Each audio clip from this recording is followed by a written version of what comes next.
In the darkest worlds that ever were, the only thing that brings light are stories. Those stories are kept in one place, the tiny bookcase.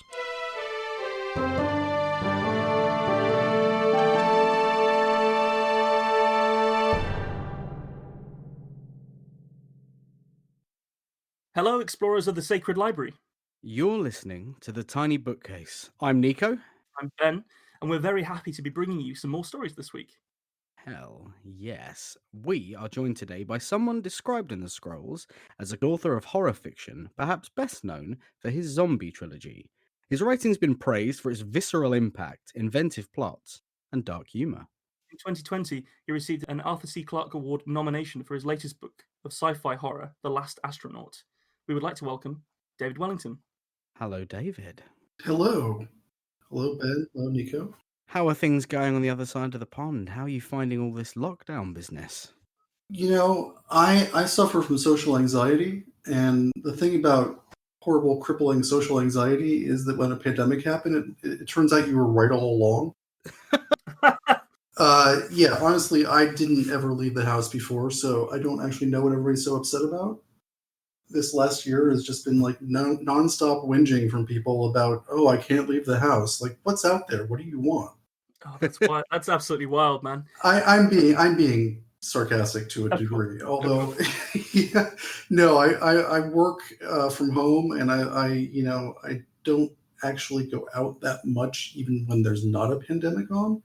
So it's been a transition, but mostly because my wife is now working from home.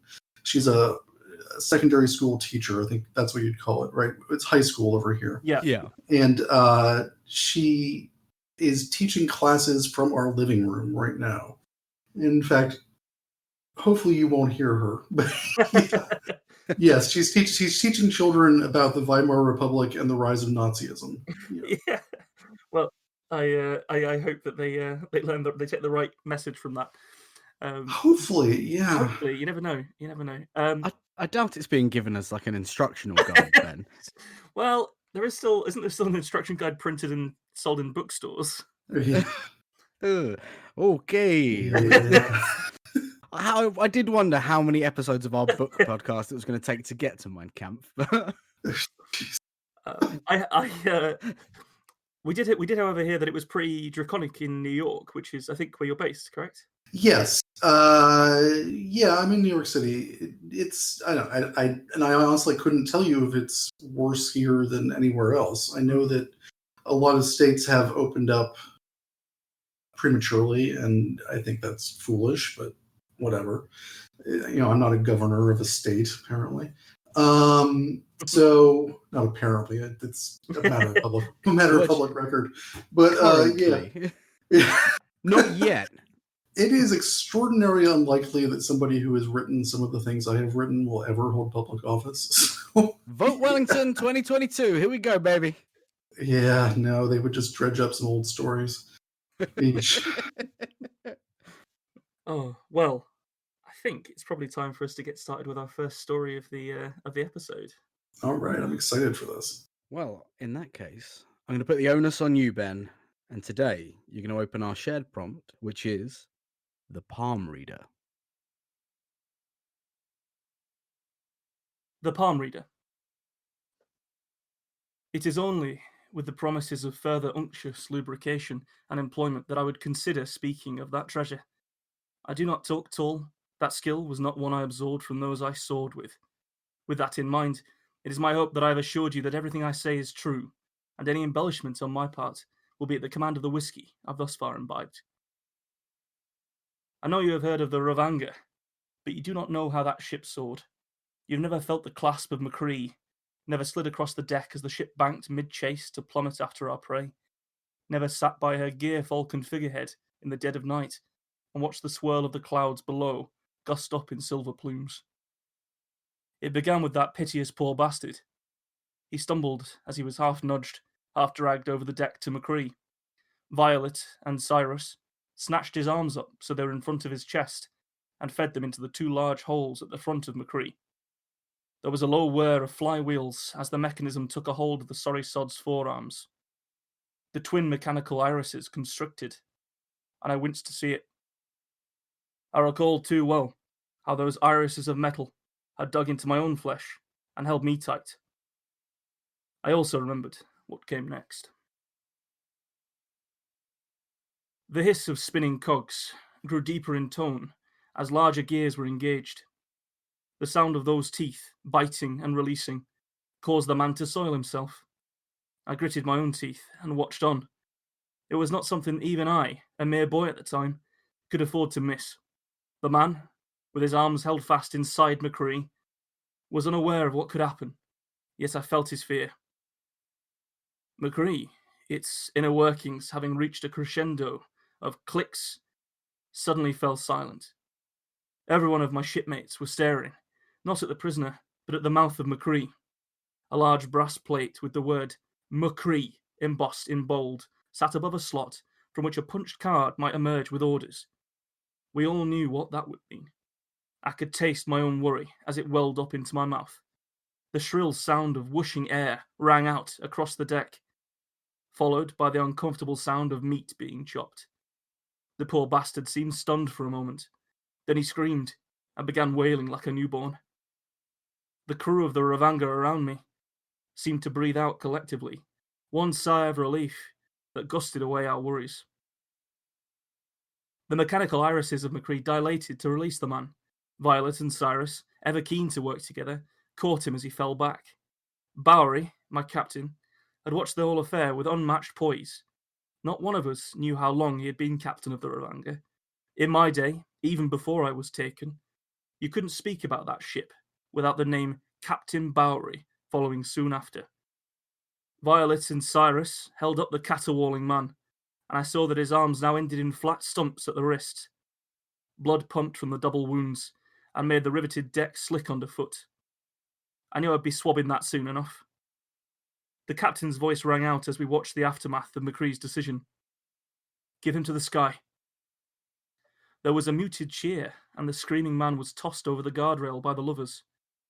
There were two things we did not know at that point, though I sensed that others may have suspected more than I. Mind you, I was a boy at the time. The first was that the man which McCree had read and chopped was Admiral Benbow of the King's Sky Navy, and that his death would lead to an all-out war between the Ravanga and the King.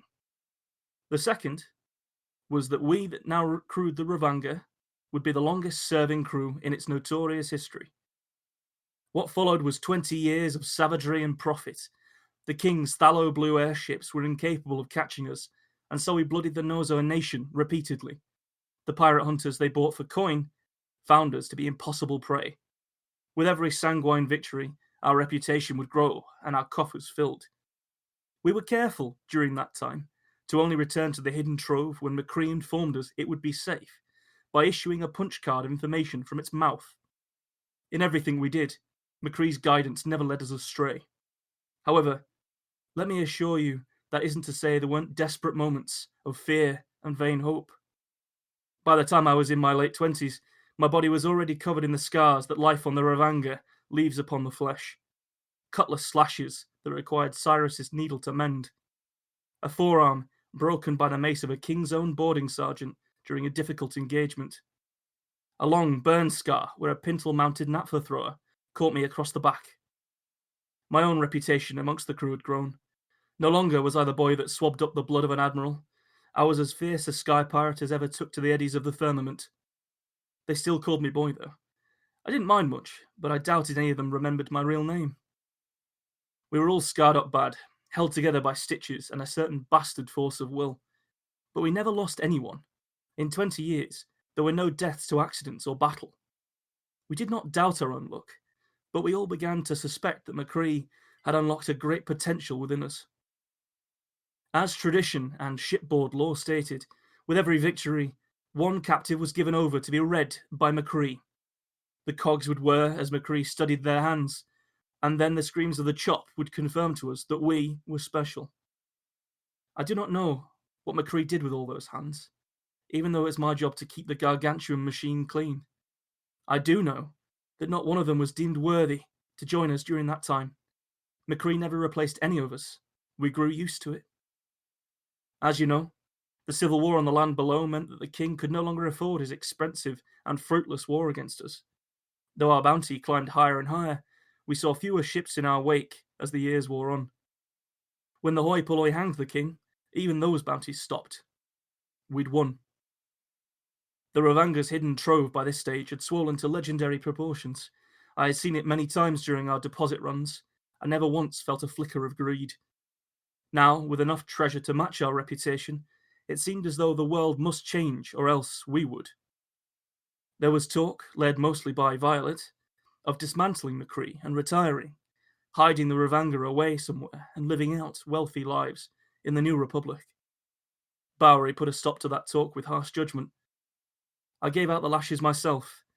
I didn't dare hold anything back, and I tore open her back like it was wet paper. The captain, after consultation with McCree, said about the old life again. We pirated from the trade lines above the northern fjords to the scorching empty skies above the burning desert that only the most insane of merchantmen would dare soar over. There was a hollowness to it that I still find difficult to describe. Though I know it shouldn't be, I remember feeling it was a type of resigned fear. One night we took a merchantman below the auroras. It had led us a merry dance, but our crew of veterans knew how to soar better than anyone alive.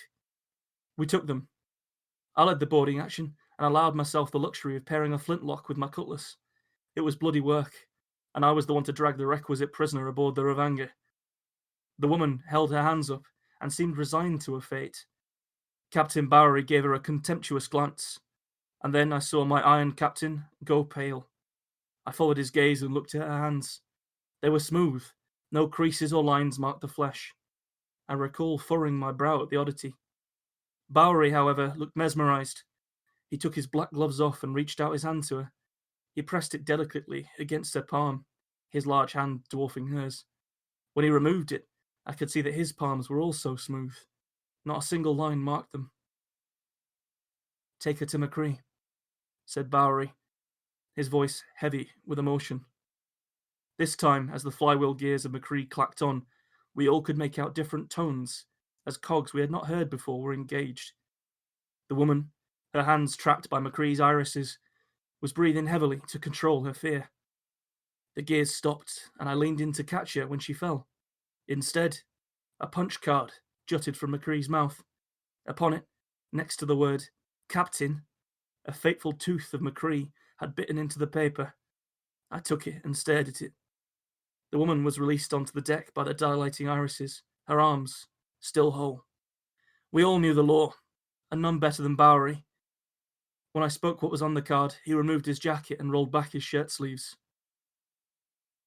"Take my hand, Stevenson. I've not the courage for it." I took him and fed him into McCree. To his credit, Bowery, captain no longer, did not scream as McCree took his hands. In deference to him, we took the Ravanga in low to the nearest inhabited place before giving him to the sky at a safe height. One by one, with every capture under the new captain, the crew was replaced by McCree. I knew it would not be long before I was called upon to follow the example of Bowery. I saw Violet go with a ballast-laden heart. Cyrus was never the same after that. He even seemed relieved when he was called up a month later. It was not long before I was kneeling in front of McCree, the last of my old crew, and surrounded by new faces. The irises pinched my flesh and held me firm. The gears worked loudly, but unseen, behind the front plate in the unfathomable metal mind of McCree. I felt the smallest of wheels trace my trapped palms. The tickling teeth read the lines of my hands, absorbing the information of my life and my future. The blade came down, and I passed out. I awoke in a whaling port far from here. My stumps had been bound, and my pockets were filled with my severance pay. That was 10 years ago to the day. So when I say to you that if you want to find the trove of the Ravanga, that you'll be needing me, know that I do not talk tall. Now, pour me another drink, and we'll discuss the terms of my employment. That was wicked. That's fantastic. Oh, I Thank you very love much. that. I was not expecting that. Oh my god, so much world building and just and a whole plot in such a short piece. That's amazing.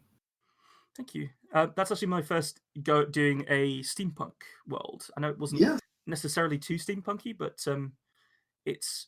I think it helps to have that like shorthand to talk to people in such an established genre. Yeah. but it didn't come across as cliched at all. I mean, like you didn't, there were no top hats and goggles. It's like I think you're selling yourself short if you're calling it steampunk. I think it's just great fantasy. Oh, well, that's very, very kind. Thank you very much. And I like steampunk, don't get me wrong, but it's, when you talk about shorthand, it's, I've written steampunk stuff and it was all just airships and people hitting each other with wrenches. And I really enjoyed this because you took me to a place I did not expect and could not have predicted. That is excellent. I'm very happy to hear that. So, yeah, it was it's interesting, isn't it, when you start to think about the prompts and how you're going to go about it. And this was just, I was trying to remember where I'd got the idea for someone putting their hand in a machine to tell the future or something. And I think Flash Gordon. It's Dune. It's Dune, isn't it? Yeah, I thought it might be. It's Dune and Flash Gordon both, right? Oh, They yeah. both having trauma scenes. Yeah, I assume there is some sort of root for that in some kind of like antiquated myth as well. I don't know whether there's any kind of like oracle. I think it's a very human fear, though, isn't it? Your hands they're what set us apart from the animals, and the idea of putting that into the unknown with the possible cost of your hand it's just innately frightening, and especially in that setting, because it's a machine that we as the reader don't understand. We understand its function after some time, but we don't know what it's doing in there. We don't know if it's magic, if it's just purely mechanical and it's all based on chance.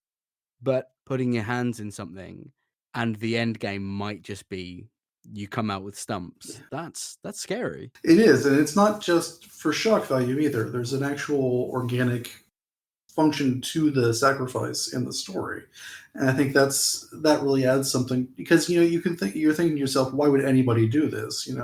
And the answer is because the reward is substantial, and the possibility of being in control of this magical ship is enticing on some level. Certainly I would not volunteer for this. Yeah, well, there's a little being press ganged, isn't there? Like they sort of capture prisoners and drag them over, and right. I just about avoided ever using the phrase "all hands on deck." Oh. I thought it best to shy away from that one, but I'm glad you liked it. But one thing I really liked about it is the way that the narrator is both apprehensive of this ritual and yet completely accepting of it and not particularly afraid of it. He's afraid of the pain and afraid of being maimed, but he's not afraid. I'm saying he. I think you were very careful not to gender your narrator. I spoke it with a sort of a slightly. My intonation was masculine, but there was no. It could have been any gender, really. Well, and as a male writer, that's the assumed gender, but I think it's still worthwhile making it a little obscure. Yeah. So, but what I was going to say is just the narrator's voice is great. Not too heavy in terms of like dialect or using too many nautical terms, but just enough. And I was really, really just excited to hear this. I really want to know where it was going. My one criticism, if I have one, is that I don't like the sudden appearance of magic, by which I mean this woman with the uncreased hands. So up to this point, everything in the story was, pseudo-scientific at best, like at worst. And then suddenly we have this woman who has this, magical realism trait of hands with no lines, and that she can transfer this to somebody else, although apparently it doesn't last. It just opens, it opens a door that I don't know you have room to go through. Yeah, I think that's actually really solid feedback. I think what's happened there is that I had two different ideas, and that's a vestige from another idea. Okay. And I think it's really telling that you've picked up on that it's extraneous to the story, because now that you've brought it up, I completely agree with you.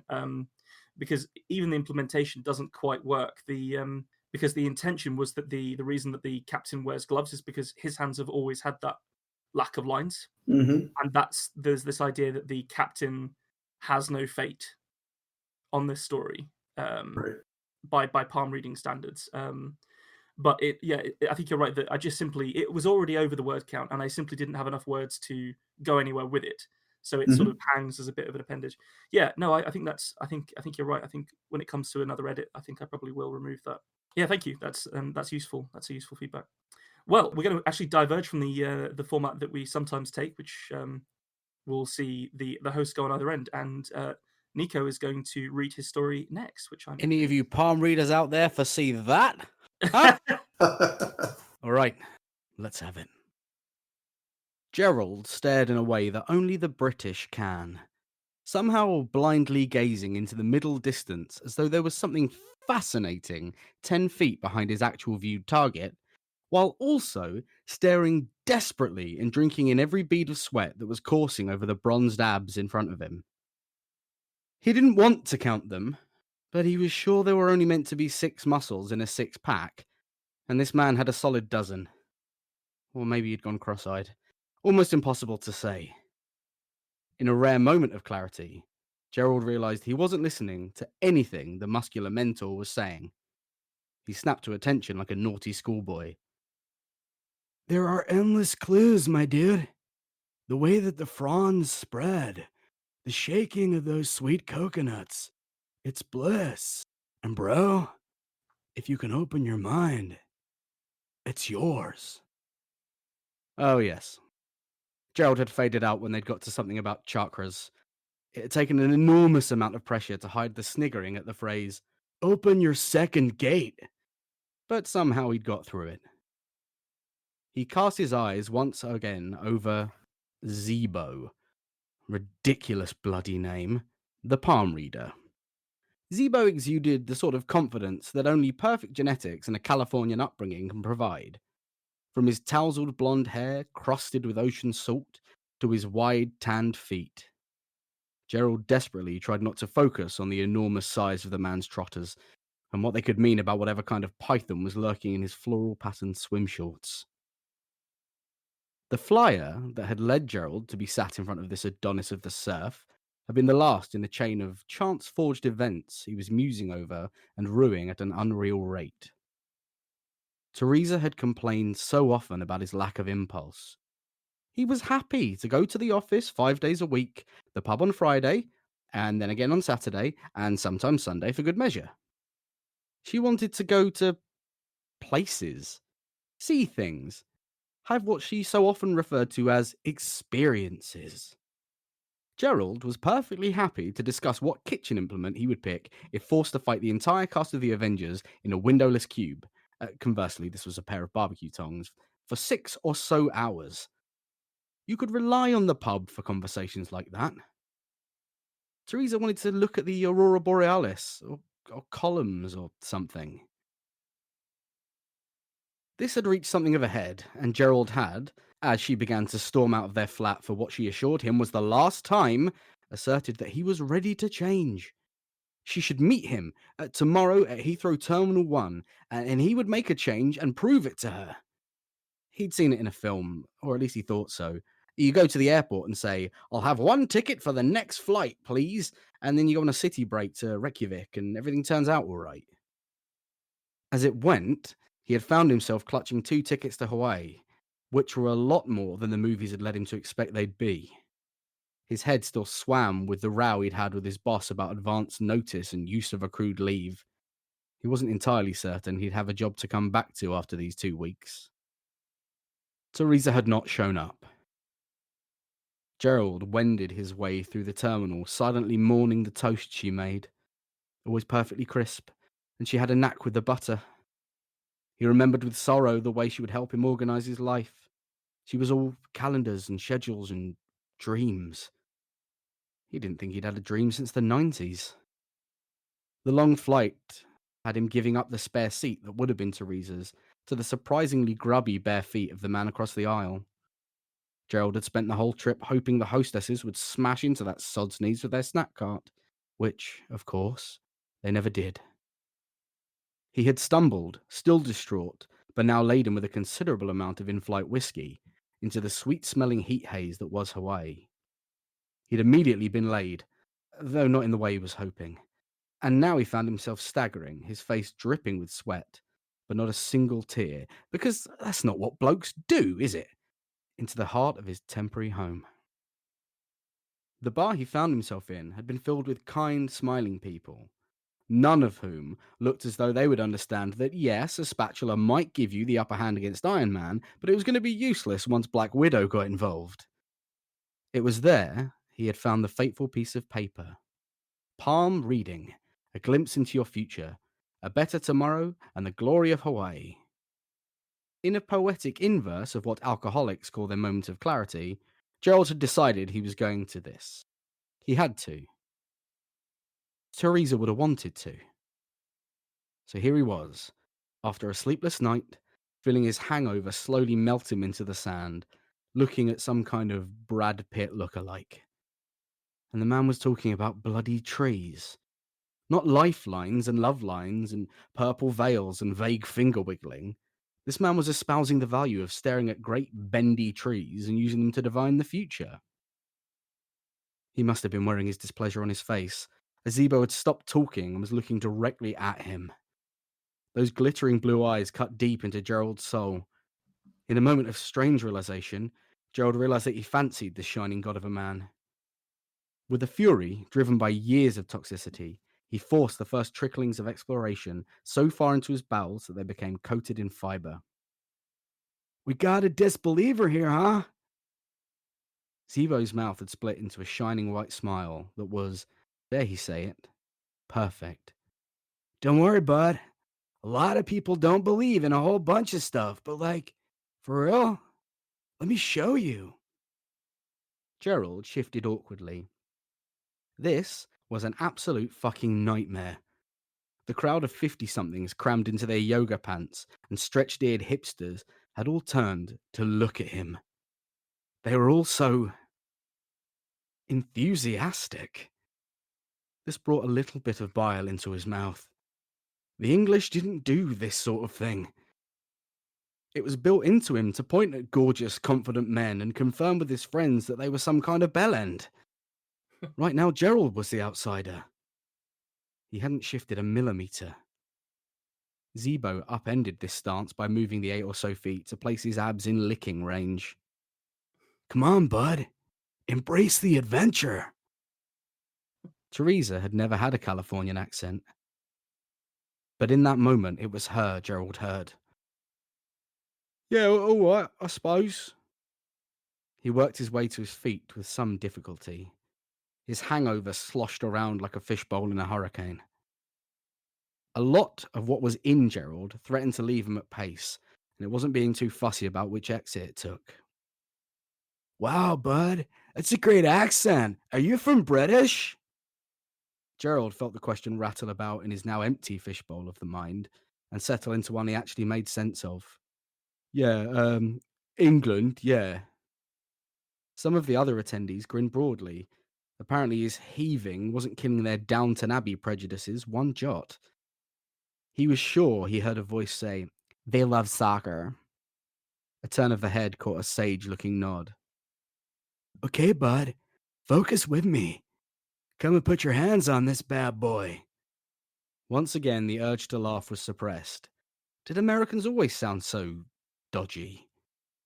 Zebo had led Gerald to an enormous palm tree and gestured to it. "Let its energy flow through you. Let your mind drink water from its roots, and the sunlight give you a glimpse into eternity." Gerald tried to focus on this preposterous list. He opted instead for simply putting his hands on the bad boy. It was a start. With a thud, his weight slammed against the tree and then bonk! Gerald felt himself falling backwards. His vision swam, and the coconut that had dropped onto his head rolled around to meet him.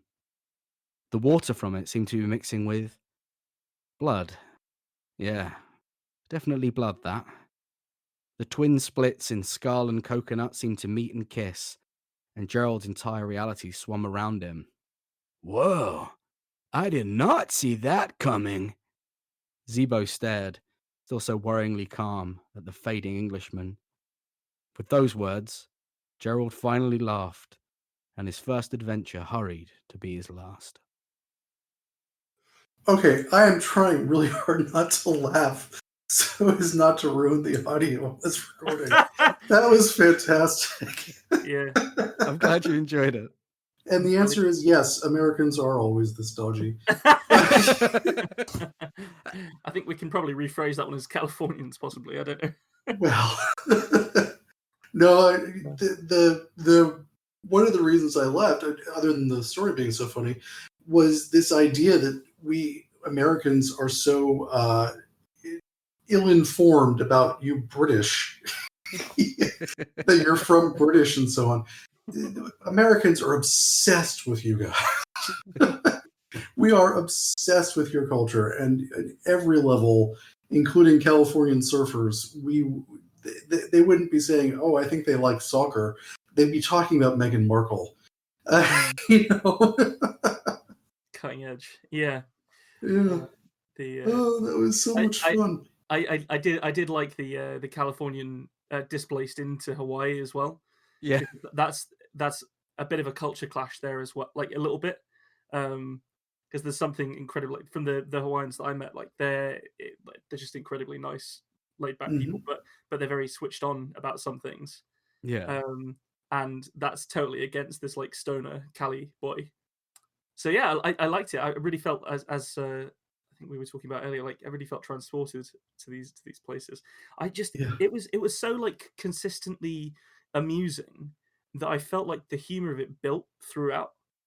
And I didn't start like actually like properly like chuckling and laughing until about halfway through, but I was like sort of smiling to myself from very early on.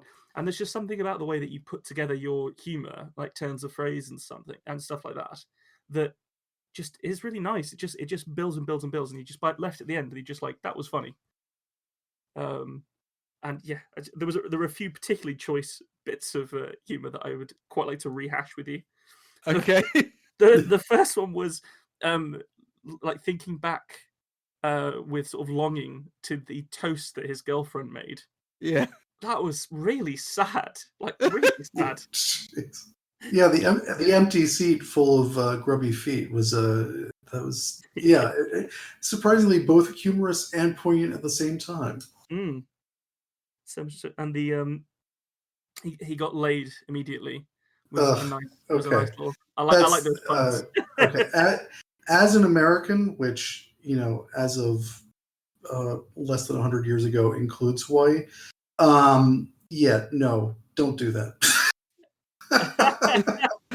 No, that is one of the oldest cliches in American humor. Is I stepped off the plane, I got laid. It's that is absolutely schlocky American punning. Although in talking about punning, I am amazed that you went this far to write an entire short story based on a pun. That you took one look at the prompt and you said, "Oh, I'm fucking with this." No question. I can tell you don't know me because that is how I operate at all times. Oh yeah, fucking with it's always my approach. I'm glad that it. Sure. I can't tell if it upset you or impressed you, but whatever it was, I'm glad it happened. A little of both, definitely. Oh my god, that was really fun. The Zebo character is just great, and the voice was spot on. Thank you. The weird thing when you said, Ben, about how it wasn't until at the end you kind of went, "Oh yeah, that's funny." My godfather's Californian, and if he sees something, he doesn't laugh. He'll always say, "Oh, how funny." Mm-hmm. But he never laughs. Oh, and he said, that was hysterical. Yeah. No, it wasn't. Yeah, so no. I feel like you found his vibe. You became Zebo, man. I became Zebo. Well, in my defense, I was chuckling before that point, but yeah, the also I feel like you may have inserted some Avengers stuff in there with the knowledge that our guest has written Iron Man. Now, this is a weird thing that I don't check which guest I'm writing to go with, so I just write whatever prompt I've got in front of me. Right. Which was also then when I thought, oh no, there's a load of stuff about Americans being weird and dumb, and I didn't check which guest it was. But it was just I didn't want this guy to be likable at all. So there's a lot of like masculine toxicity stuff in there, and I wanted it to be, what would they be talking about? Oh, just whatever's popular. I didn't want it to be a guy who was into comics or just, what would they be talking about? And that's, Marvel's in the zeitgeist right now. And that's where it came from. So I think it's just lucky happenstance, that one. I imagine if there were such a thing as a pub somewhere in the world, and there were people in that pub, then they might be talking about the most popular movie franchise of the last 10 years. Yeah, sure. For sure. Yeah. Yeah, it might. It's theoretically possible. Yeah. I definitely want to know how you're going to take Iron Man down with a spatula, though. Well, you have to get it in between the joins on the armor, didn't you? And just flick it out. Flick it open. But wouldn't a screwdriver would be the better choice there? But you see, Stark's thought of that. He uses funny bolts. Right. So you just need sort an of Allen like wrench. dismantle him on the fly. So you need to make a quick stop at IKEA and pick up one of those L-shaped Allen wrenches. Sorry, I was just imagining flat-packed Iron Man armor. It's one of those things that keep on a high shelf, so that you have to ask a clerk to come help you get it down. Yeah. What was your experience like writing Iron Man? Do you sort of, is there like a heavy oversight of what you can do to the character? Like, are you not allowed to have him attacked by a spatula, for example? I think there were 5 different editors who all had a final say. Crikey. And by which I mean every one of them said, "This is the last, say, this is my decisions cannot be changed." And there were 5 of them, and they all had different ideas. Yeah, no, it was incredibly fun. It was incredibly exciting because as a child, I had grown up on a steady diet of Marvel comics. And it was also infuriating and exasperating, but it was in the end just enormously rewarding.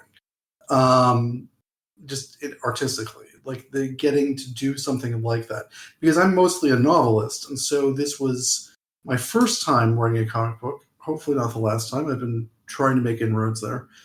And I had written scripts in college because I studied screenwriting at college. And so I knew how to write a script, but writing a comic script is actually quite different because everything you describe, that the artist is going to interpret in their own way anyway. Like you have so little control over the final visual appearance of the comic book. So most of what you're doing is writing dialogue. And that was the tricky part, in that there were a lot of different ideas about how Tony Stark talks, and a lot of different ideas about, whether he would say a given thing, like use a given word. He can't be too erudite, even though he's one of the smartest people on Earth, and he's, it was a lot of back and forth, and I think it's much more like making a movie than it is like writing a short story. The writer is actually not the most important person in the process, and that was a little jarring to me, because I'm used to being in charge. When I write a book, I write the book myself, and yes, I work with an editor, but it's me interpreting the editor's comments. It's not. I have the final say. So to just turn in basically 20 pages of dialogue and then hope it came out okay was just an incredible leap of faith. And it came out amazing. The art in my comic is just beautiful. The one thing the editor said I had to put in was I had to have Tony Stark vomit all over Pepper Potts. Because the story was supposed to take place during Tony Stark's alcoholic phase. Yeah. And so he had to just throw up an entire bottle of vodka all over Pepper Potts. And I, as a writer, took that as a challenge, and I turned it into a plot point. So I'm pretty proud of that there was actually a good reason why he had to vomit all over Pepper Potts, and it actually ends up saving the world. So I would say it works as well. I read it. I read it today, and I would say that it did work. It was interesting seeing something that was, yeah, as you say, just like a part of what his character was doing at the time being turned into a necessary plot device, which is really cool. Did you ever have to have actually conversations with the writers, with the artists, to try and put across your vision, or did you just submit it and then they went away and did their work? Yeah, no. In this particular book, I was not allowed to talk to the artist at all. I did not actually know who the artist. I didn't know who the artist was going to be until I had already submitted my script, which is very nerve-wracking. Because you want to write to somebody's style when you're doing a comic. We want it to be a back and forth. So you're both sort of reinforcing each other's strengths and covering for each other's weaknesses, and it just wasn't there. So your story, Nico, to end with a bonk on the head from a coconut it was pretty on brand. I feel. I love it. On brand for me specifically. Yes. I mean, it is a kind of seed, Ben. Oh, that was the other thing. I thought it was odd that we'd both mentioned an aurora. Oh yeah. I guess it's one of the strange things about writing to the same prompts. Like we have yet to get a situation where the stories are similar, really, but often there are like shared words for whatever reason. Yeah, I happen to have used the name Gerald in my stories, so just as a passing reference, but yeah. I'm very keen to hear your story. So if you're ready to give it to us, we're ready to hear it. All right. I want to state for the record that I did not realize that you guys were serious about this. That you were going to write. That you were going to write good stories. So you get what you pay for, I guess. Seriously, both of those were really enjoyable. I'm so glad I did this. I am very apprehensive now because I chose to go last, thinking that I was going to put a button on this, and instead, it's just going to be the weak sister. So thanks, guys. You did, but that was just both really fun stories. And now for my paltry effort. The palm reader chirped, and deep in its guts, a motor started to whir. A beam of green light passed under his hand, so bright he could see his bones through his flesh. It was over in a second. As he blinked away the afterimages, the reader chirped once more. I see all, I know all. Would you like to know your future? Yes, he said, getting excited. Yes, yes. Nothing happened. Yes, he said, louder, more clearly. Then he noticed the icon on the screen. Oh, he said, and tapped yes. Do you accept our updated terms and conditions? Yes, he said. Yes, he tapped. Have you read and familiarized yourself with our privacy policy? He tapped yes, repeatedly until the screen cleared. Gentle music played, a sound of wind chimes stirred by a mystical breeze. Stars and arcane symbols flowed across the screen, and the music stopped in mid-tone and a new window popped up on the display. Do you consent to an examination of your love line? Yes. Your love line is long and bifurcated. Okay, he said, but what does that mean? Use of the palm reader is intended for entertainment purposes only. Tap here to indicate you understand this warning. He frowned as he stared down at the screen. Well, sure, though I was kind of hoping for, some guidance or advice or something. You have 12 seconds to indicate you understand the warning. Okay, he tapped the screen. A long and bifurcated love line indicates a complex mixture of happiness and disappointment in your love life. He stared at the screen for a very long time before he responded. Of course it does, he said, finally with a sigh. But come on, you could say that about anybody. There has to be more than that. Are Trisha and I bound to be together forever? What about that weekend I accidentally spent with her sister in Tahiti? Will that affect the wedding? I have to know. Would you like to join our premium club for more accurate and detailed explanations? The premium club is available with a 14-day free trial. Fine, yes, I need more. Okay, let me guess, you need a credit card. Please insert a valid credit card. Here, just take it. Just take my card. Take my money. Whatever, I'm dying over here. I've never felt such anxiety in my life.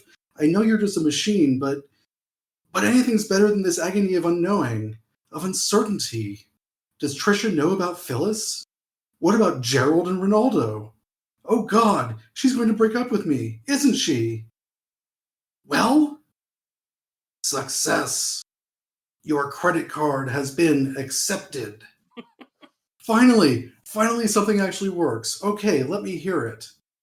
Please note for your records that you will be billed $19.99 each month until you deactivate the Premium Club service. You said there was a 2-week free trial. A cold trickle of panic worked its way down his spine. You said 14 days! Would you like to deactivate Premium Club service? To do so, please visit our website at palmreader.com. There you can find the telephone number for our customer service center. He shook his head and tore his hair. And they'll deactivate my club service, whatever? They can do that for me? The customer service center will allow you to change your preferences relating to how we communicate with you.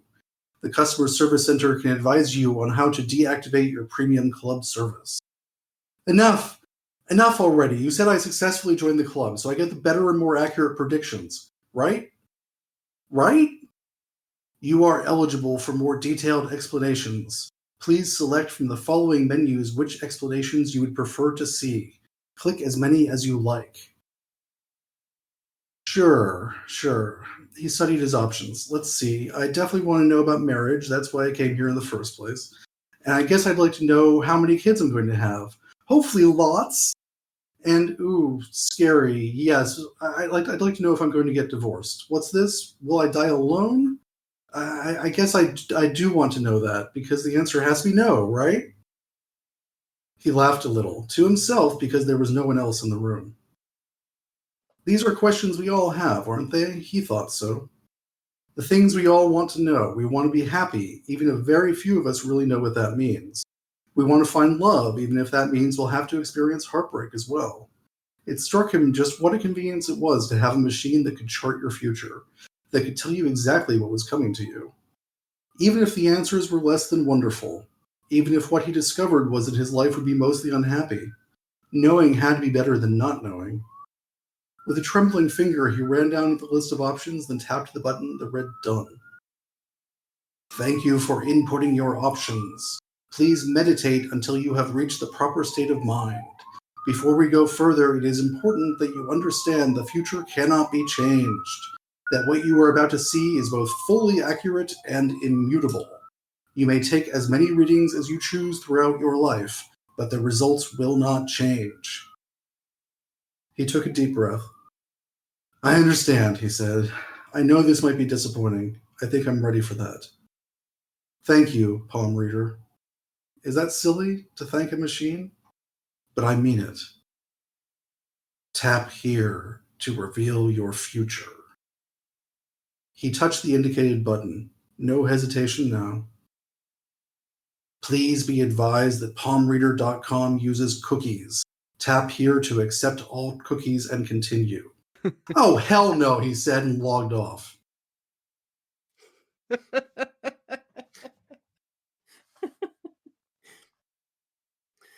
kind of horrendous bureaucratic nightmare playing out in this guy's breakdown. It was phenomenal.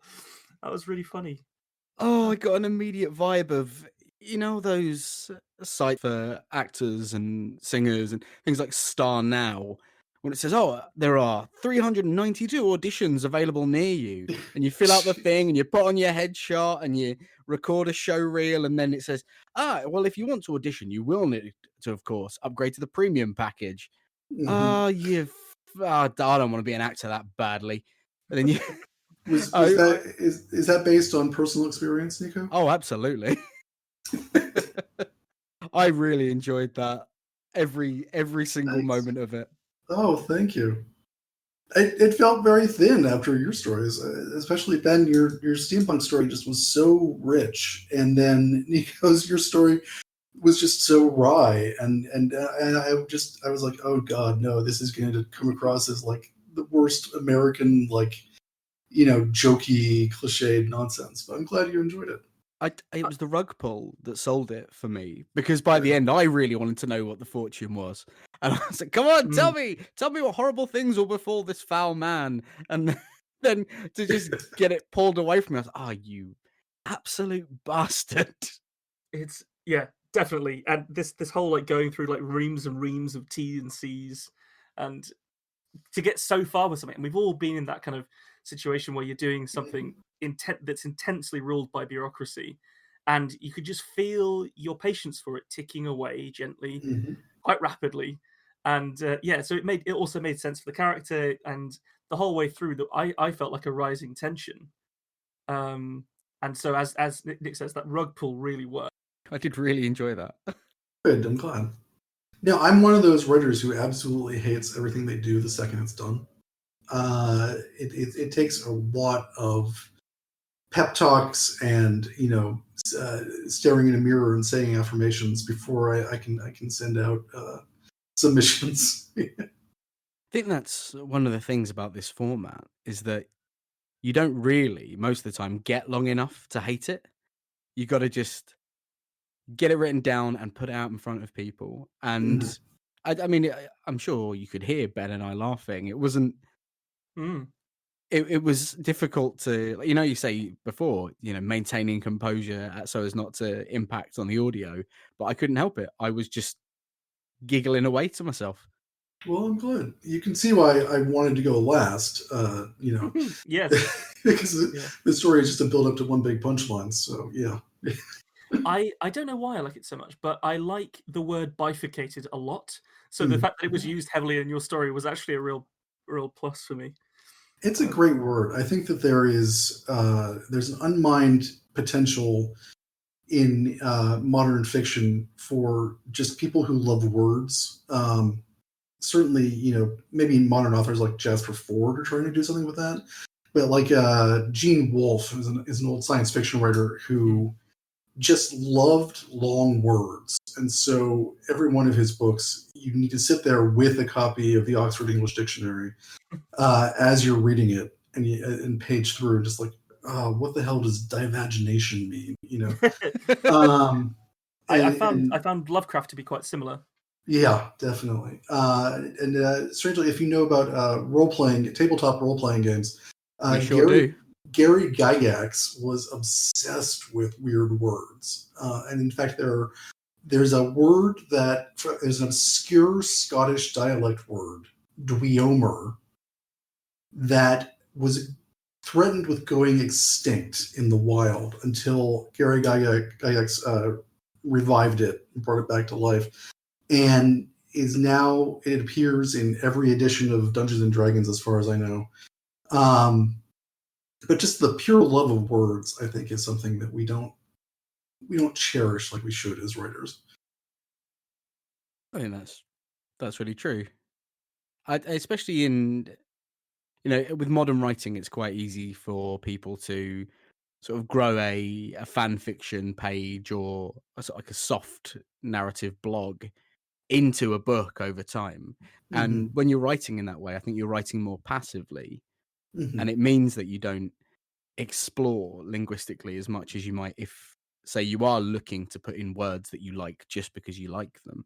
Well, and if you're doing blog writing, I mean, blog writing is all about just the comfortable tone. It's about Yeah. Yeah, good point. it's about a friendly conversation. It's like there are podcasts I listen to. And I don't mean this one, but there are podcasts I listen to just because I like the voices of the people who do the podcast. And I think certainly blog writing was so popular for a while because it was just having a conversation with somebody about something you care passionately about, which is something we just don't do anymore. Like I was talking about the theoretical existence of pubs before, but it is so rare now to just sit and have an hours long conversation about absolute bullshit, about absolute crap. That used to be one of the great joys of life. Well, hopefully it will be again soon. Yes. One day. Someday.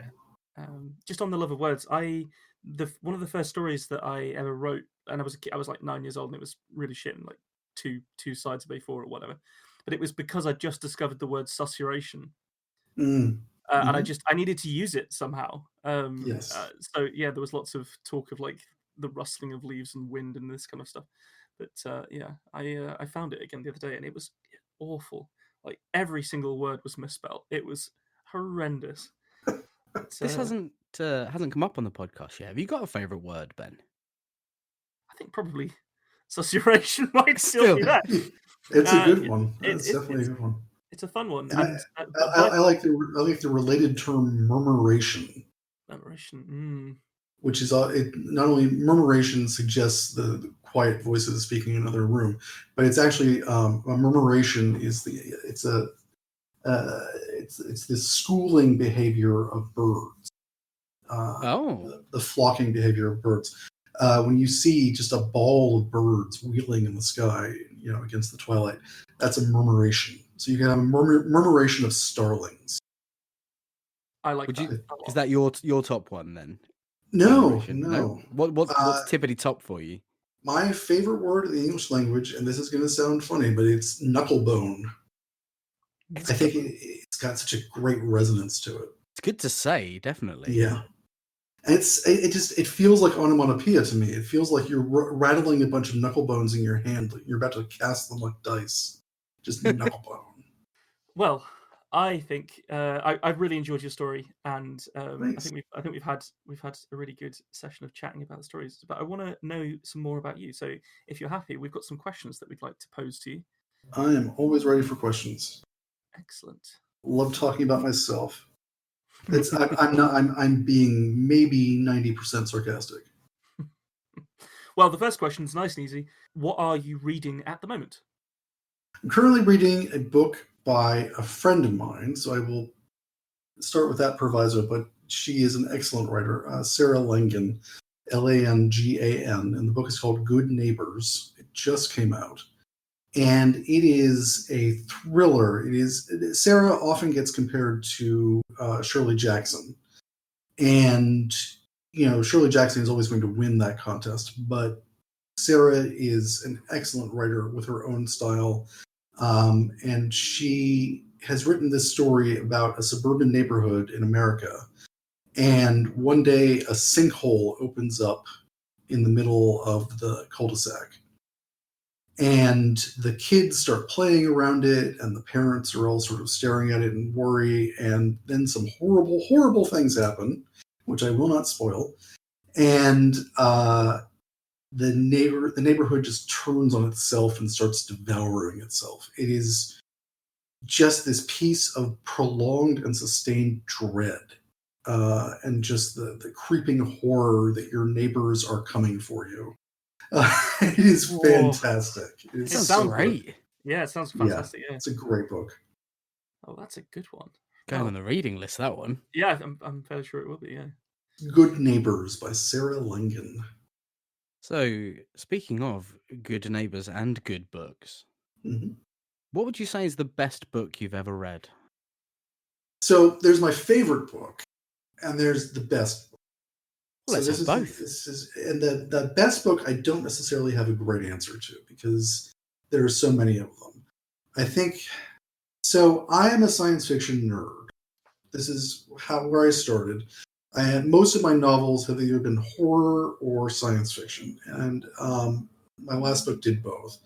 So I started out reading Stephen King, and I kind of glommed onto science fiction after that. But I've never been a huge fantasy reader. But the best book I've ever read was probably Little, Big by John Crowley. He's an American author who unfortunately was a friend of Harold Bloom. And I say that because I just despise Harold Bloom. Harold Bloom, however, did a lot to make John Crowley successful, and so that was his one saving grace. But Little Big it's just a fantastic book. It is absolutely magical realism in that sense of fantasy for adults. Yeah.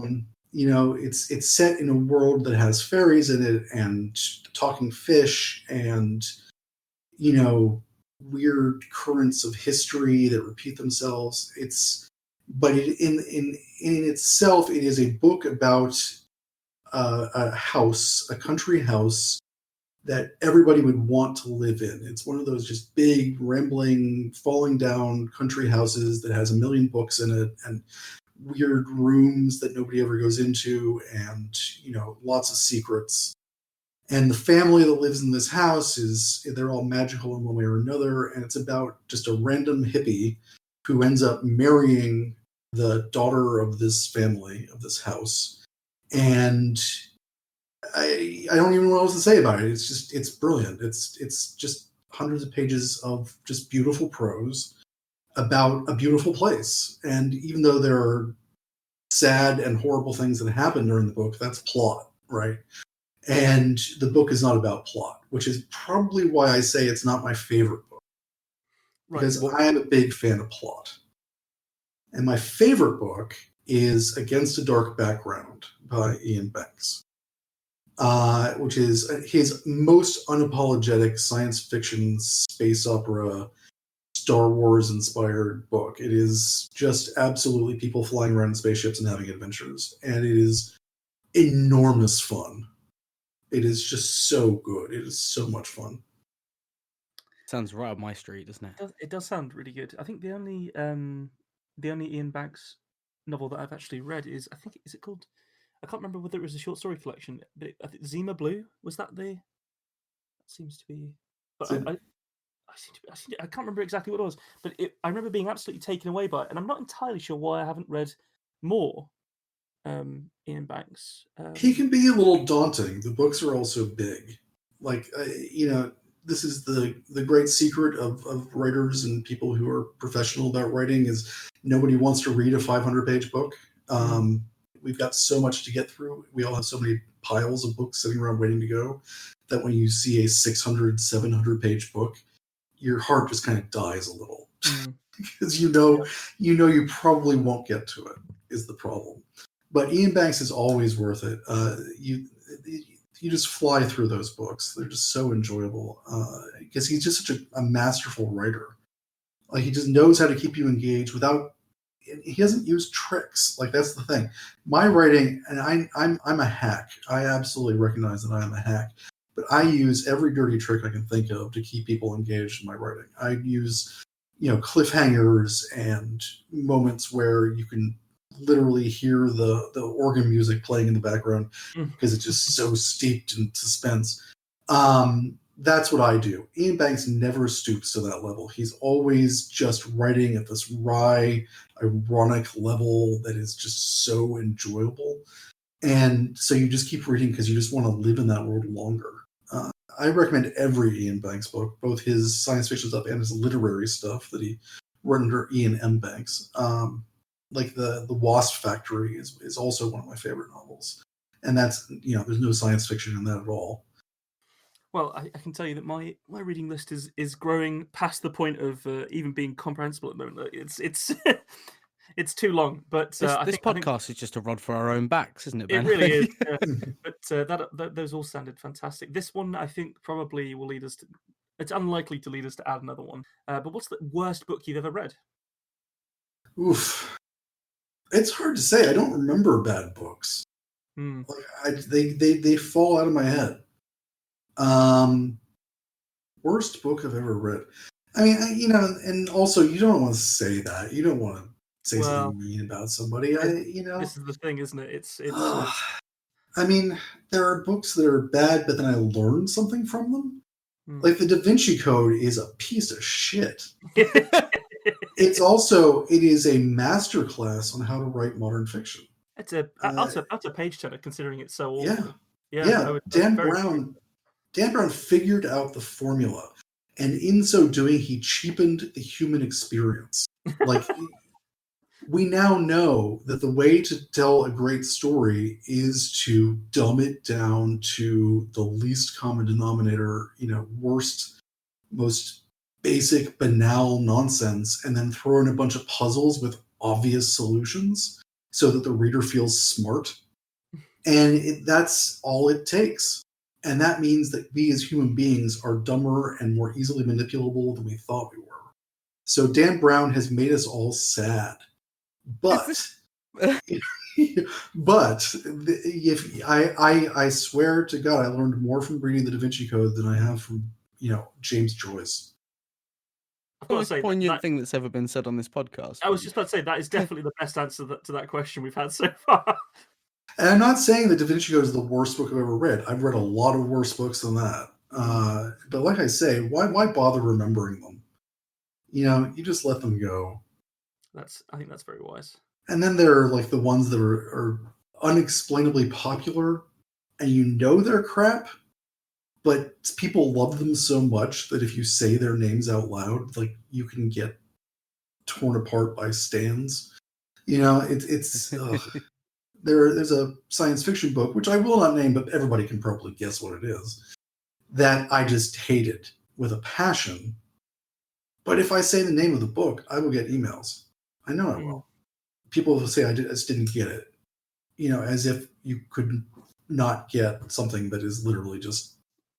even if I say what it is, I'm going to get emails. So nothing. Yeah. No, I'm not going to say it, because we all know what I'm talking about. Yeah. Very good.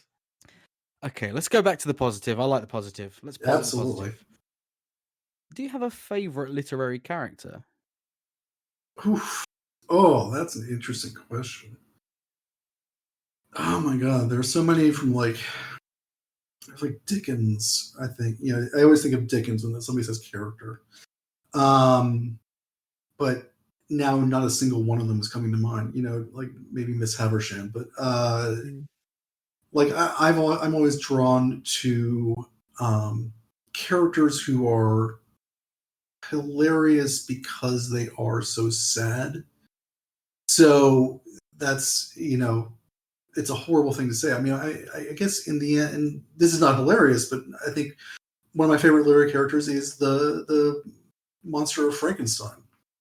Frankenstein's monster, in other words. Just the unnamed monster from Frankenstein, the book. The movie as well, for completely different reasons, but the movie monster is so much more pathetic in the capital P sense, and just so much more relatable. The monster in the book is a monster. He is absolutely despicable and evil, and yet gorgeous and enormous and wonderful and sexy, and despite the fact that he's made out of parts of dead bodies sewn together, he is just absolutely this homoerotic figure of enormous proportion, and just so compellingly crafted. Like, Mary Shelley knows that the whole point of this creature is the philosophical ramifications of its existence. And so she just spends however many pages it is, 300, 400, on what it means to create life and the duty of the creator. And when that creator is found wanting, the only solution is murder. And she sells it. Like, I don't think anybody else could have written that book and made that character so compelling and so sympathetic. She's also sort of widely seen as the sort of beginnings of some science fiction as well, isn't she? Yes. Which is intensely exciting. This idea that somebody quite so long ago was dabbling in this area that's still really popular now. And it's still significant. I think that Frankenstein has a lot to say about modern narratives about artificial intelligence. Modern stories about computers, because this is absolutely where we're going. We're absolutely going to build a monster. There's just too much money involved and too much profit to be made for us not to do this. And so the human race is looking at an existential threat in our creation of a thing that can talk to us. And simply by being able to talk to us is going to destroy us. So Frankenstein is still absolutely worth reading.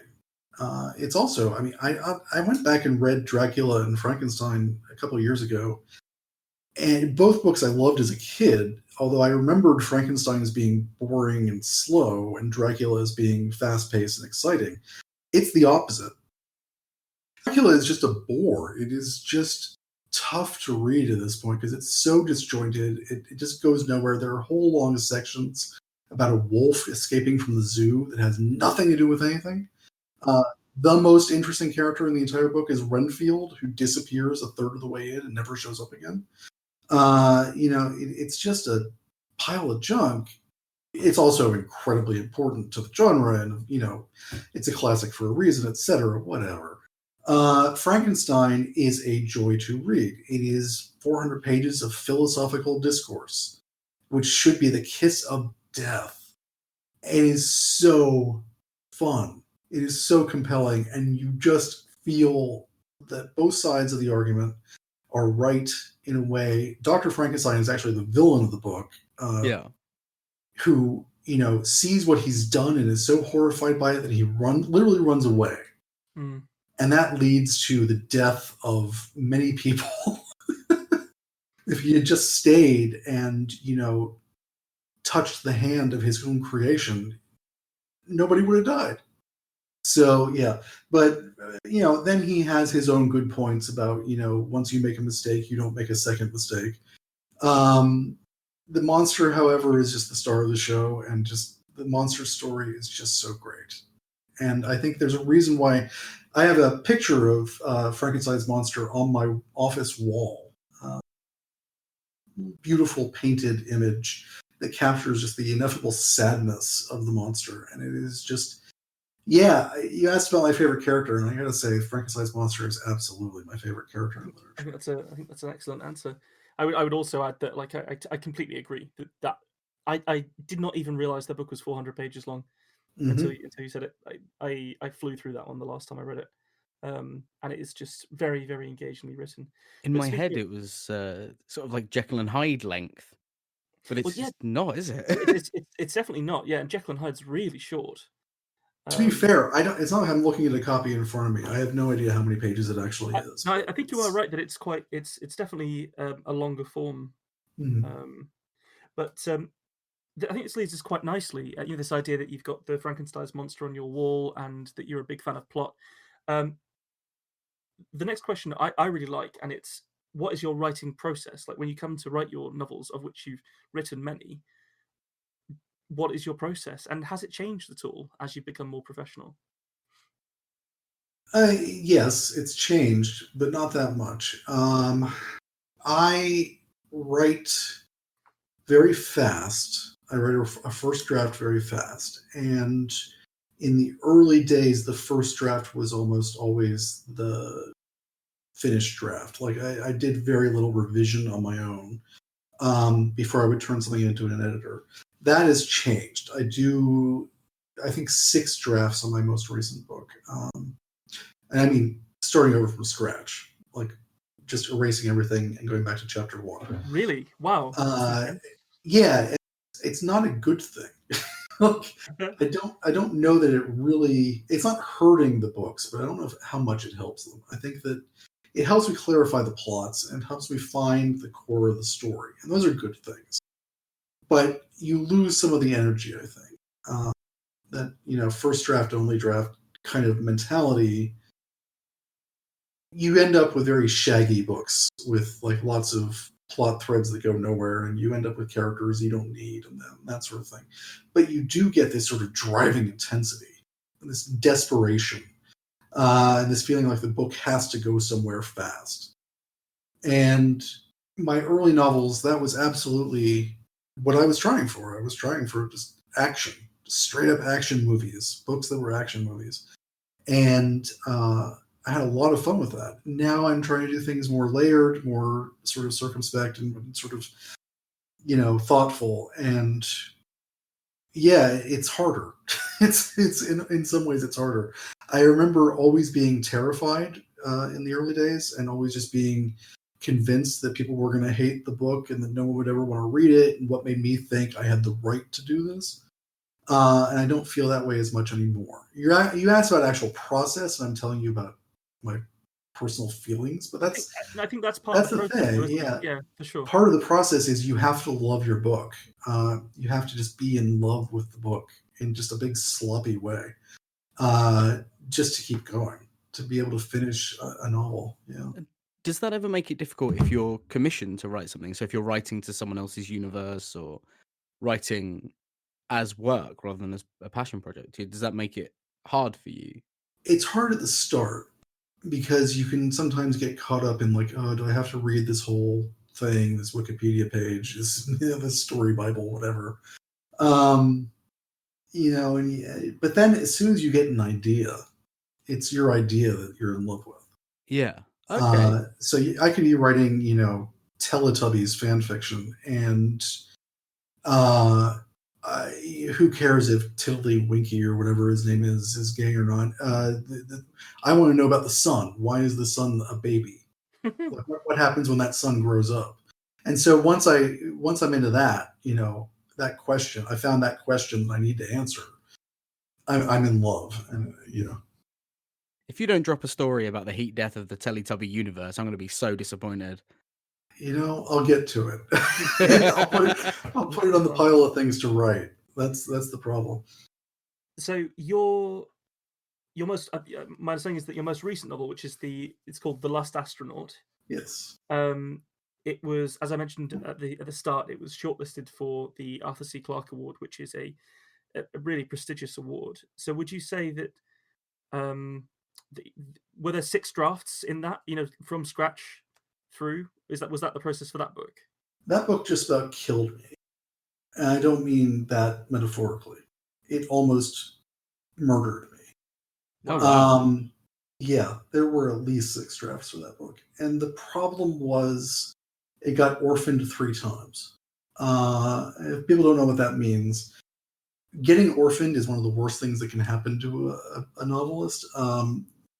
Getting orphaned means that your editor of your book either quits the company, has a nervous breakdown, or dies. And in this case, it was always quitting the company, thankfully. But yeah, the editor who acquired the book quit his job and went to go work for a rival company shortly after acquiring the book. For a while, there was no editor for the book. The publishing company had paid me. They wanted a manuscript that I was supposed to complete according to an editor's instructions, but there was no editor. Then the UK editor took over and said, I'm in charge now. And I said, are you sure? Because the US editor was pretty clear that they were in charge. And the UK editor said, no, don't worry, it'll be fine. I'm in charge now. A few weeks later, I got a US editor who said, yeah, no, the UK editor is not in charge. So, yeah, that book just got repeatedly dropped on its head as a baby. And I had to fix it. Yeah, so did you find that quite stifling? Not because obviously it's super frustrating and really irritating that's happening, and it sounds awful. But did you find that it was actually stifling your ability to create the book as well? Oh yeah, no, I like I said, I was sitting here in my office like just openly weeping some days because I thought this book was never going to happen. I thought it was just dead in the water. And then every time the new editor would come along, they had different ideas. Some of the editors had multiple different ideas. The marketing department had their own ideas. The publisher had their ideas. And it was, so originally the book was going to be a techno thriller like The Martian. Andy Weir's book, The Martian, which they made into a movie with what's his face, the pretty one, Matt Damon. Right. I guess he's not the pretty one. DiCaprio's the pretty one, right? Or Ben Affleck, depending on your taste in men. I mean, Matt Damon's perfectly good looking. Don't get me wrong.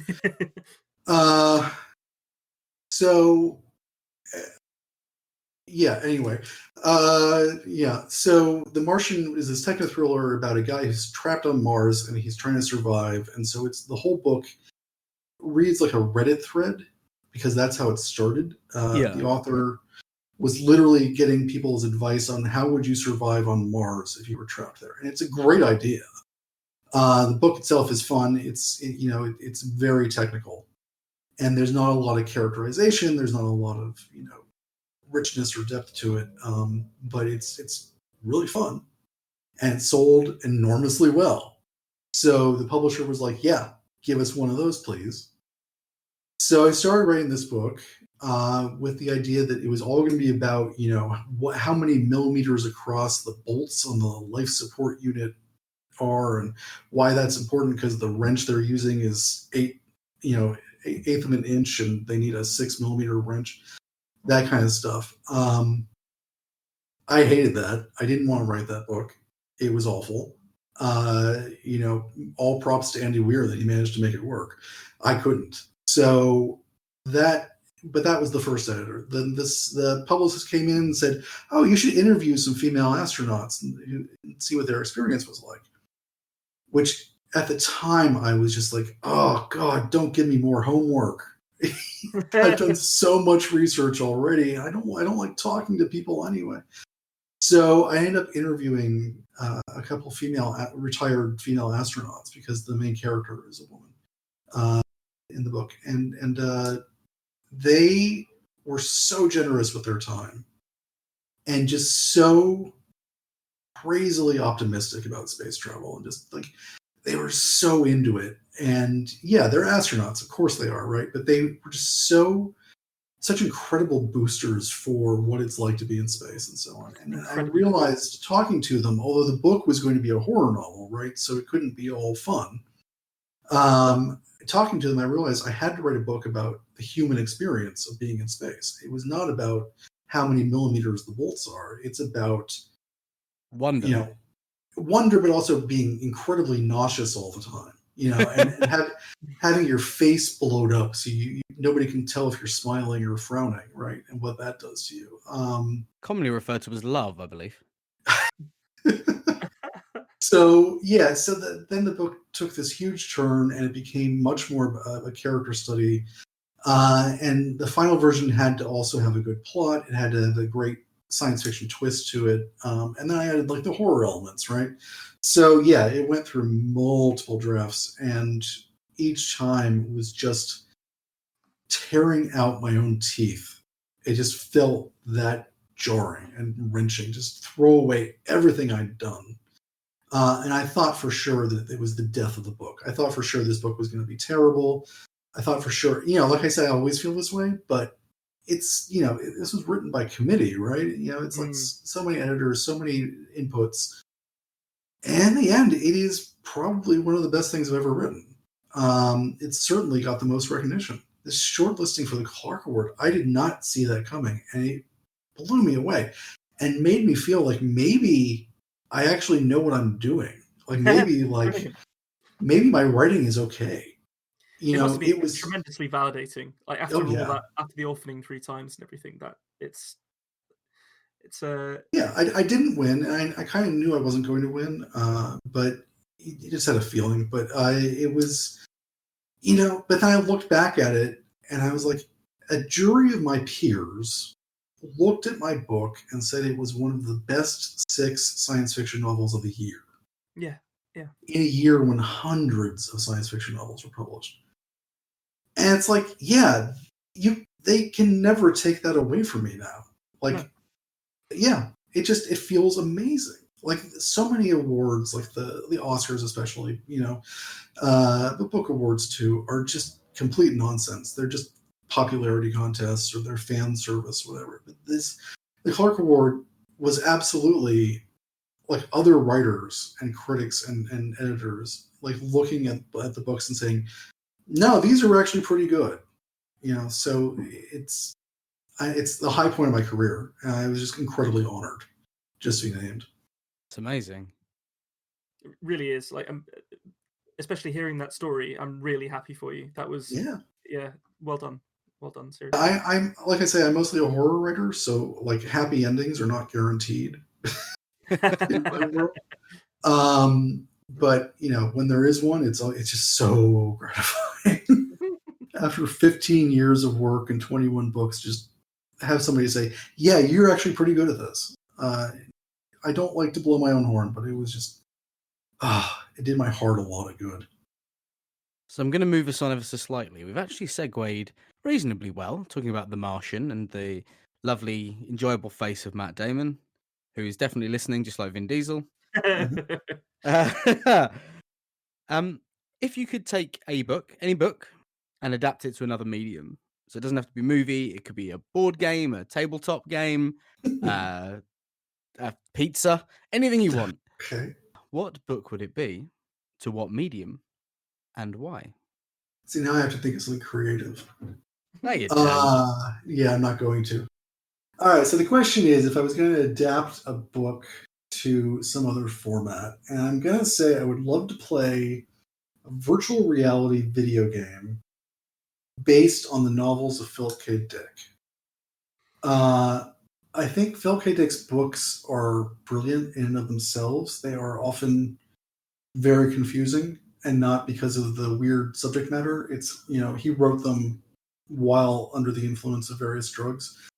And sometimes it really shows. But the ideas in Philip K. Dick are always just amazingly intricate and just intriguing. And I would love to just live in a world where the computer could just mess with you. And just pull all kinds of surreal tricks to say, oh, you're actually on Mars right now, playing with a Malibu Barbie dream house, whereas you think you're in New York City fighting, evil reptiles. You're actually sitting in a hovel on Mars because it's so awful on Mars that you take this drug that you think you're living a different life,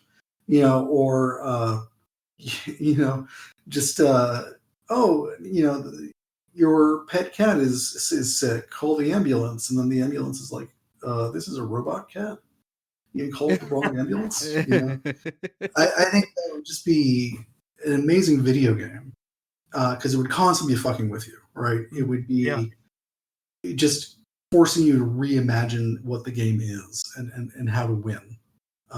And it would get you into that paranoid maze that all the best Phil K. Dick stories inhabit. Paranoid maze, yeah, that is spot on. Yeah.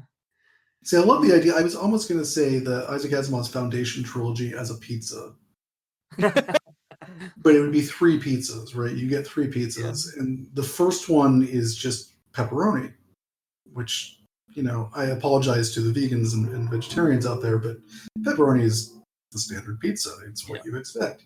And then the second pizza would be a torn up box with a grease stain and one little shred of moldy cheese. And then the third pizza box would be a hologram of a pizza box, but when you open it up, there's a real pizza inside. Oh, I like that. Brilliant.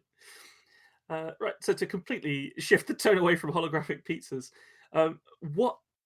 so when you're reading, a lot of people sort of engage very emotionally with what they're connecting to.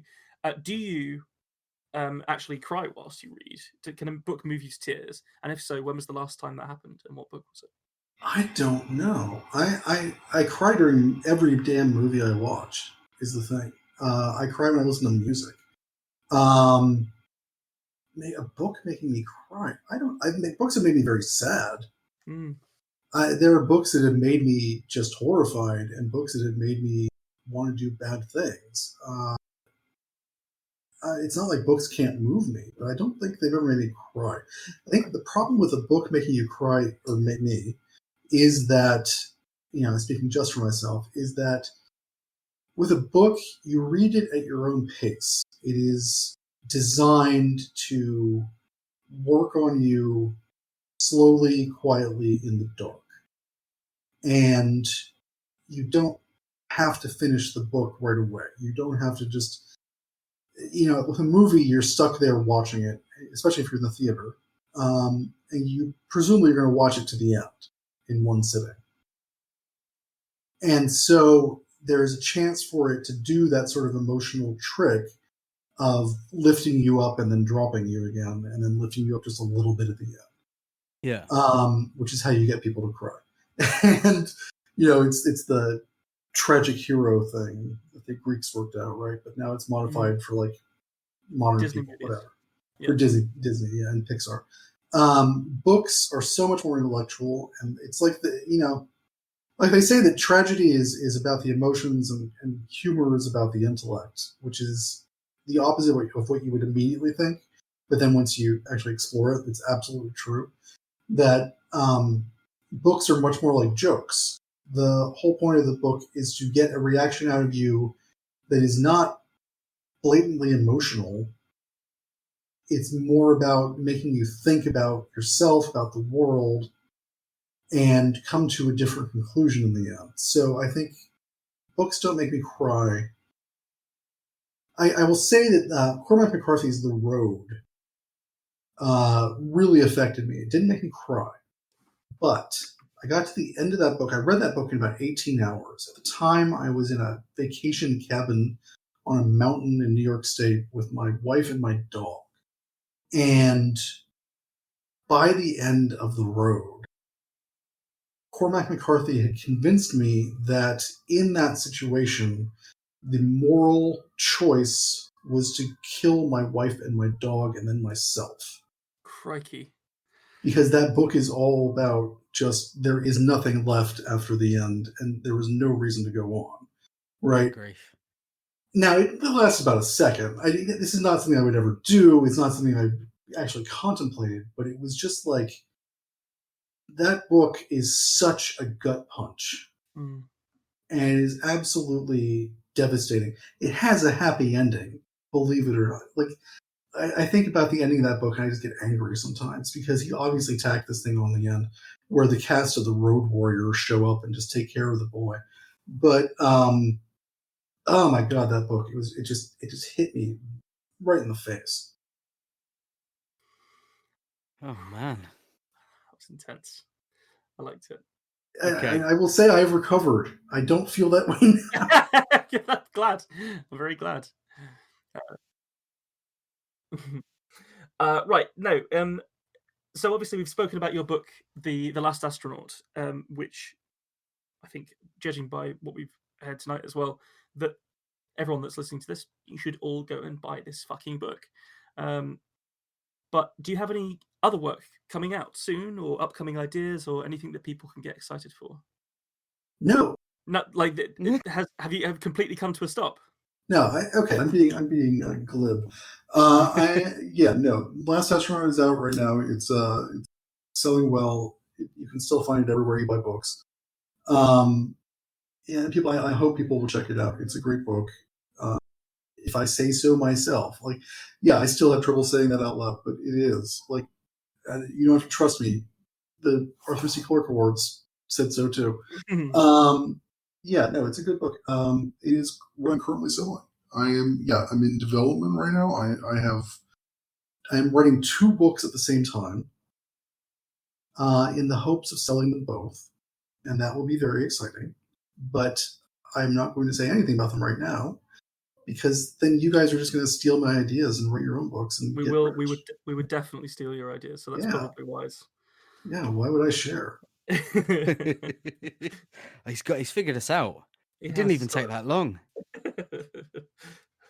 And I'm fairly sure people are going to be wanting to find you and follow you on social media and know when these books come out. So where can they do that? Good luck to them. No, I'm on Twitter. I'm at Last Trilobite, or you can just search for my name, David Wellington. I tweet semi-regularly. I have given up on Facebook altogether. I do not look at Facebook. I post on Facebook to say I have a new book out, but that is so rare that I wouldn't follow me on Facebook just for that. I'm on Twitter. And if you really want to know what my brain does in the middle of the night, check out my 4 a.m. tweets, and you will be mildly amused. I can't wait to be enlightened. Yeah, no, I'm sorry. I'm being a little flippant, but if people want to keep up with me, I just follow me on Twitter. I will absolutely talk about everything I do. I publish a lot of short stories. You'll find them there. I'll be posting about this podcast. So if someone has never heard of the Tiny Bookcase, And that's most of you. And is not listening to it now, they can go follow me on Twitter, and then they will hear about this podcast and they can come listen to it. Excellent. I'm fairly sure people will, because this has been excellent fun. Also, people can, I think, just also find you at davidwellington.net as well, can't they? I don't know. They can. It's the website. There's nothing exciting on my website. When there is a new novel to announce, it'll be announced there. Excellent. And you'll be able to learn more about it then. But for the moment, it's just a placeholder for The Last Astronaut. Yeah, I'm pretty down on social media at this point. I am heading towards obscurity, and I will absolutely change that once I get a book contract. I will then suddenly be on Reddit 24 hours a day, answering questions and yelling at people for their bad posts. But for the moment, I'm doing a social media kind of diet. I think that sounds very wise. It can be quite toxic. I'm just glad you're not doing a podcast diet, because it has been amazing having you here. Oh gosh, guys, thank you. Thank you all for joining us on this episode of The Tiny Bookcase. Make sure you're subscribed to the podcast on your chosen service so that you don't miss out on future episodes. You can follow us on Twitter at BookcaseTiny, where you can talk to us directly and even suggest prompts for upcoming stories. If you're not a tweeter, you can find us on Facebook and Instagram as well. Just search for The Tiny Bookcase. Now, if you want to support the podcast, and we'd really appreciate it if you did, you can do so at patreon.com/The Tiny Bookcase. And then you could be just as special as these story seekers. Should we thank them? I think so. Well, then it's a huge thank you to the legendary Matthew McLaren and the absolutely epic Scott Byrne for their support. Thank you for listening. Catch you next week.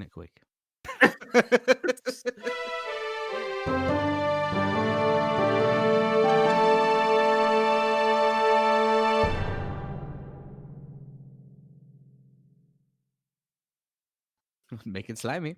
Make it slimy, Nick.